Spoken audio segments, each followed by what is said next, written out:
The ancient Egyptians did not have a word for slave. There is no direct translation, but there are references to people who were bound for life, known as square-anks. Chattel slaves were either prisoners of war, those guilty of illicit acts, or those born into the life from a slave mother.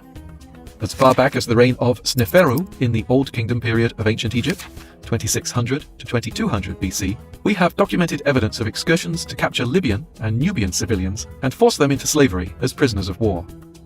These chattel slaves were seen as royal resources, controlled by the pharaoh, who could either resettle them by moving them to labor colonies, give them to temples, or give them as rewards to individuals that might help earn political favor. This practice continued into the Middle Kingdom, where Asiatic slavery only increased in popularity. Although if not from Libya or Nubia, these individuals could have been released from bondage after a period of servitude. Bonded labor. Self-sale into slavery was also something that happened in ancient Egypt. This usually occurred if someone found themselves in too much debt to shift, and, as a last act of desperation, they would sell themselves and their children into slavery in order to wipe their debt. This could happen to anyone at any level of ancient Egyptian society. But peasants would sometimes even just sell themselves for food or shelter. This was particularly common in the First Intermediate Period and Middle Kingdom era of ancient Egypt, 2181 to 1650 BC, where women were frequent victims of this type of slavery. Shabti slaves. There were some who were so desperate to guarantee their place in the afterlife that they willingly became a sort of bonded slave called Shabti. When we say sort of, it's because historians are unclear as to where Shabti came from, and that some evidence suggests they had slightly more choice and freedom than a regular bonded slave. Women were almost certainly paid, whereas men were not. But to be a Shabti was to be promised a place in the afterlife, which some historians argue would have been seen as payment enough. Life as a slave.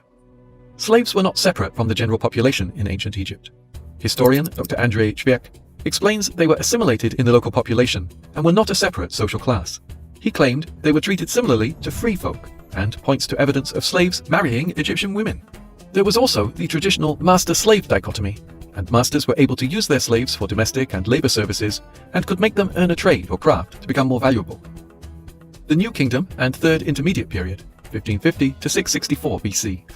By this period, historians have found evidence that slaves could become citizens of Egypt, own property, and had some legal protections.